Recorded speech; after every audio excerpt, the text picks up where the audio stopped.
Welcome to TimTalks. I'm Travis. And I'm Tim. And we got a spicy topic today.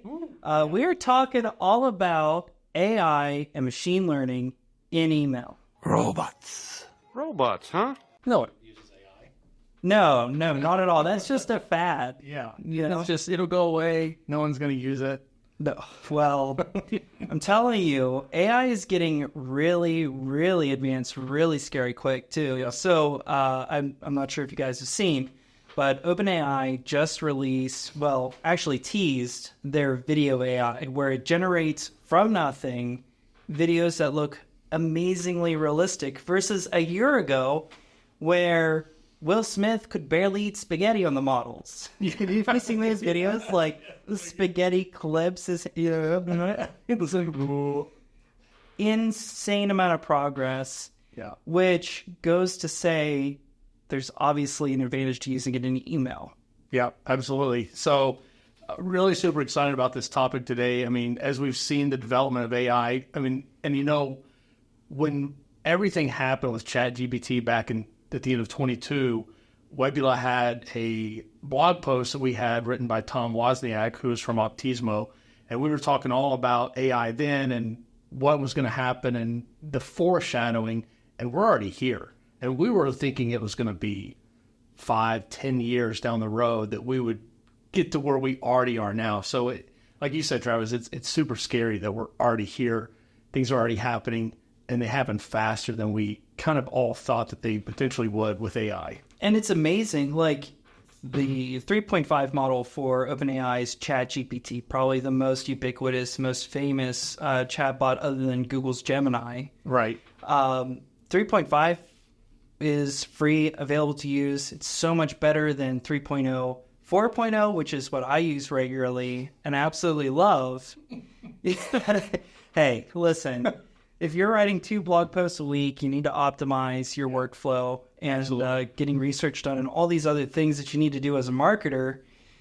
You need to embrace these technologies or you're going to be left behind. Right. Absolutely. Totally agree. And I think that brings up a good point that we can already talk about is when you are overwhelmed and you have all this, how you manage it as a marketer on the content side. And as we push that out to customers to read, it's really important that we use that customer or that human eye. Oh, yeah. And you're overlooking, making sure that the bot isn't being biased, that there isn't anything that is putting in there that could be false. Because, again, the AI only knows what it is taught, and what's out there is crazy. There's a lot of things that are out there. So there's the human touch, the human element that we have to make sure that we utilize and leverage so that we're working in tandem and using this tool to make us better, not only on the content side, but just as email marketers in general. Yeah, like when these tools first arrived on the market, everybody was concerned for their jobs. They took our jobs!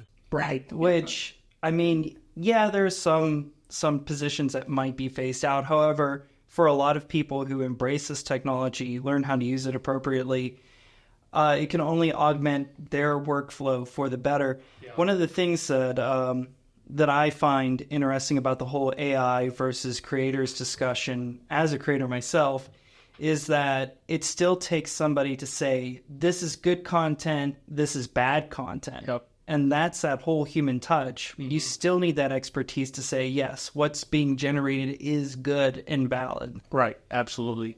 Yeah, and I think when you look at, as we highlight everything with AI, the suggestions that you get when they're looking at trying to create a sentence or when they're trying to put words together, usually it's really good, but there's always that weird mashup that it'll do, and then it'll you can tell it'll start repeating itself over and over and over again. So as it lists out the bullet points or it's going through, so it's just really important that while you leverage the tool, because they're great, you have to, again, use that human eye to say, nope, this isn't good. Let's parse that down a little bit and really narrow it in and refine that a little bit better. So for the folks at home, have you ever gotten an AI email? Hello there, human idiot. Oh, yeah. How can you tell? It's how it's written. We've all received them. It's just how it's written, And it's also, you can tell when it just scrapes it from the web in general, because it doesn't use human language and how we converse and talk to each other. I'm human. It'll spell everything out. It doesn't condense words. It doesn't typically use contractions that we would use, vernacular in the way that we would use it.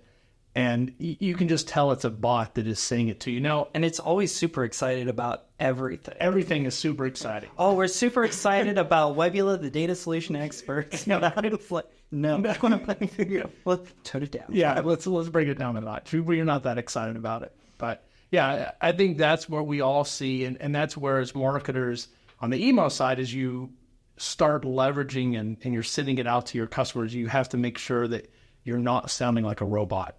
You need to make sure you have that personalization, the human touch, and you can definitely reach more people. So what we've seen already from certain customers is them leveraging the AI tools to actually write their content, but then they personalize it based on their clicks, their opens, really, and refining that into time of day that they open. Typically, when they read it, how long they'll be within the email reading that, so they'll insert the pixels so they can determine how long that they're actually in that email address, where they go, where they click, so that AI learns, okay, this particular customer responds really well to these keywords. Make sure you insert these words for this customer. So that's where you can really start personalizing each individual email, so you can have your template, and then AI can say, okay, when it goes to Sally, it says this. When it goes to Bob, it says this. It's still the same message, but it's just how it's worded and the verbiage that's provided to that individual is catered to them. Oh, yeah. I mean, and just, I couldn't imagine being a salesperson trying to do cold outreach, doing all the research that goes into looking at a company, and then just the amount of proofreading you have to do as well to make sure there aren't any grammar mistakes. Granted, yes, AI can insert some issues. Right. But for the most part, it's a good tool, especially if you're a terrible writer. Perfect. Like our section, mail call. Did you like that segue? Yeah, I think that is really darn good. So we have 10 AI written subject lines, and these are fantastic. So this is where our viewers, oh, the robots are taking over here. Well, hold on, is this Travis or is this I don't know. It's a robot. So if you've gotten some obvious AI subject lines or bodies of emails, let us know in the comments below. We'll share them in the next episode. So, number 1, unleash the power of Webbula, because spam filters need friends too. They do. It gets lonely out there. Yeah, it does. Yes. Webbula wonders, can email lists be too clean? Spoiler alert. Yes, ours. I don't know what it was going there. You be the decider on that one. Yeah. Join the Webbula Join the Webbula revolution, where data meets dumpster diving. So as you can tell, as we already 3 in, you can tell that we used AI to write these. We did not check these. And this is bringing up and solidifying the point that we were just talking about, that a human eye and touch is needed when you're leveraging AI. These are good, but they just need to be fine-tuned a little bit. We'll keep going with these. Yeah, because I don't want Webbula associated with dumpster diving. I don't know if you would want your brand associated with dumpster diving. Yeah, no. That's Get lost in our data lake. Webbula's guide to email marketing mysteries. okay. All right. Webbula's secret sauce, now with more mystery ingredients. That would be our hygiene. I guess. Yeah, it would be our It threat detection. demystifies. It demystifies, yeah. Yeah.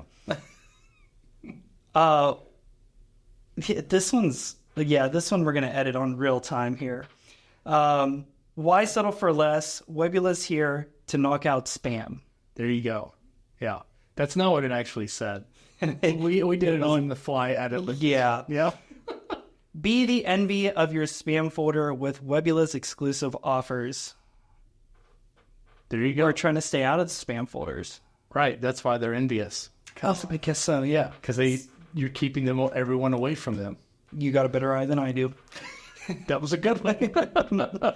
Unlock the mystery of your inbox with Webbula, where emails go to vanish. Do they focus? No, we don't want emails to vanish. They go to the inbox. We want them to get there. Last but not least, let's experience the magic of Webbula, turning email campaigns into ghost towns. Into ghost towns. Wow. Yeah, AI definitely wrote these. I mean, it's got in for my job. It's going to take us over. It's going to take over. So as you can see, AI is really sophisticated already. It is gunning for everyone's jobs. Yes, you have to have an expert's eye on what you're sending. You can't just mass approve AI written content. And you have to be an expert still, and you have to know what you're doing. Absolutely. And I think talking about these subject lines, what's really cool about AI, though, is you can leverage it to optimize your subject lines. Absolutely. So what it can do is it can go back and look at previous subject lines that you've used and determine, hey, these are the ones that perform the best. Let's then compile variations of these subject lines and use that to reach out to our... Exactly. The analytics side of AI is fantastic because it can recognize patterns that you don't see necessarily or as obvious. I mean, sometimes you're just too close to the work. Whereas AI has zero emotion. It doesn't care. Right. It's literally zeros and ones, and it knows what it's seeing. Yeah, which is great. But we need the human element to provide the context. There's a connection so that you're taking those zeros and ones and you're applying them to the human element. Right. Yeah. So, and as we go through this whole process of personalizing, making sure that the AI is doing a good job of segmenting and reaching out, you want to make sure that for our European customers and listeners that you're adhering to GDPR and how that AI is going to affect them. So I know within GDPR there's Article 22, and it covers a lot of the issues that are related to the automation, where you're making and profiling and how that has to be translated. There's a lot of loose terminology that's there, so not everything specifically and directly is covered, but it's really important that this is not legal advice, that you just leverage your in-house legal counsel to make sure that you're adhering to those guidelines within GDPR. So for everyone that's on the European side, just make sure that you're paying attention to Article 22 and how AI relates to that. Well, just anybody should be careful. So OpenAI uses the data that you input into its model. Right. And there was, I think a couple weeks back, passwords have been shared. We've also seen where Samsung, very early on in the AI revolution, had some company secrets revealed. Wow. Which is why they went out and started building their own AI, which now is implemented in their phones. Right. And speaking of, is now we can also see what Google's doing with Bard and how they're going to start leveraging that here really soon. And that's just a whole nother level.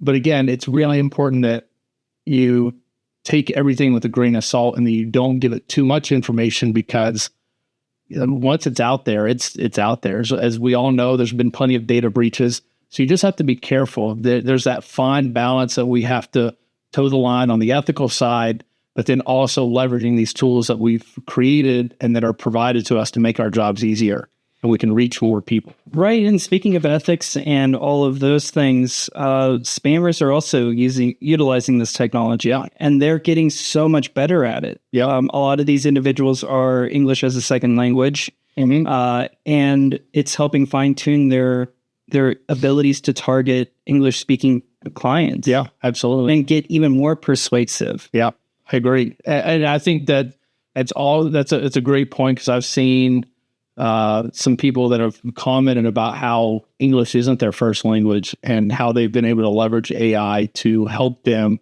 in their communication of writing those types of emails. But it's on the good side.